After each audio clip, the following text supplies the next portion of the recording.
Waktu Tuhan pasti yang terbaik, walau kadang tak mudah. Dalam nama Bapa dan Putra dan Roh Kudus. Amin. Haleluya. Shalom Aleihim. Berjumpa lagi dengan saya pada perenungan hari ini, hari Minggu, tanggal 24 Januari 2021. Bertobat dan ikutlah Dia. Bacaan-bacaan liturgi hari ini, bacaan pertama Nubuat Yunus bab 3 ayat 1 sampai dengan 5 dan dilanjutkan dengan ayat 10. Bacaan kedua 1 Korintus 7 ayat 29 sampai dengan 31. Injil Markus 1 ayat 14 sampai dengan 20. Saudara-saudaraku yang terkasih di dalam kasih Kristus, seorang ibu pasti akan tak tega memarahi anaknya yang nakal. Kalaupun anaknya itu nakal sekali, pasti akan dinasehati atau dihukum yang ringan sambil hatinya begitu perih dan sedih. Itulah saudara-saudaraku, Allah Bapa kita yang maha rahim lagi penyayang, yang melihat umatnya berbuat dosa. Hatinya sedih dan perih.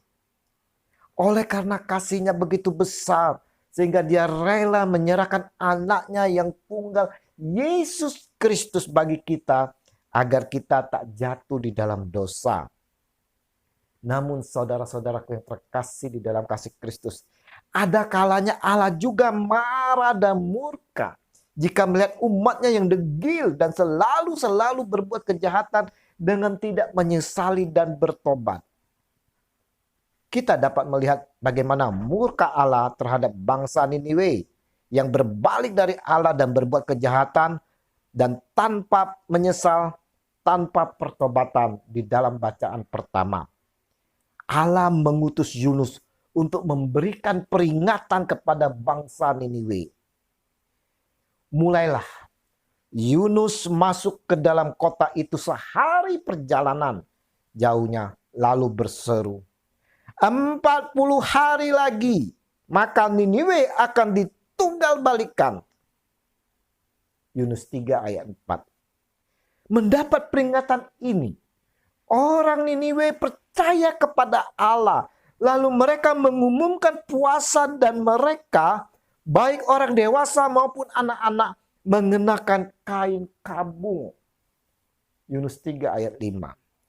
Di sini saudara-saudara, mereka bertobat dengan sungguh-sungguh dengan melakukan puasa sebagai perkabungan dan sesal. Nah, bagaimana dengan kita saudara-saudara? Kita telah banyak berbuat dosa di hadapan Allah. Adakah kita menyesali dan bertobat dengan sungguh-sungguh? Kita sering bersikap tomat saudara-saudara, yaitu tobat dan kumat. Kita menyesali dan bertobat, namun kita sering pula kumat untuk berbuat dosa lagi. Dosa yang sama pula. Tuhan Yesus akan murka kepada kita yang bersikap tomat ini saudara-saudara. Injil hari ini mengingatkan kepada kita semua, kepada saya dan saudara-saudara. Katanya, waktunya telah genap.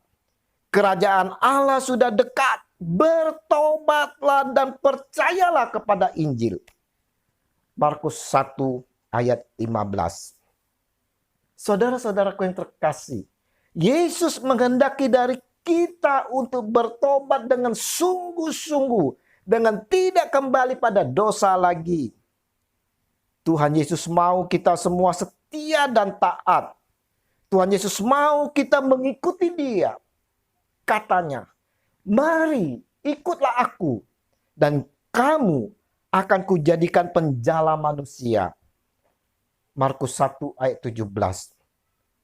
Maukah kita dengan sungguh-sungguh menyesali dosa-dosa kita dan bertobat dan mengikuti Dia, saudara-saudaraku?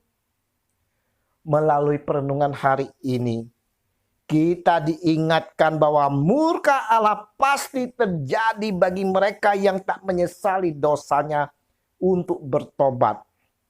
Yesus mengajak kita semua untuk bertobat. untuk bertobat dengan sungguh-sungguh dan mau mengikutinya untuk mewartakan Injil. Mari, saudara-saudaraku, kita mau bertobat. Kita mau menyesali segala pertobatan kita. Kita mau berbalik kembali kepada Allah dengan sungguh-sungguh dan tidak mengulangi perbuatan-perbuatan dosa lagi. Tuhan Yesus, kami menyesali atas segala dosa kami.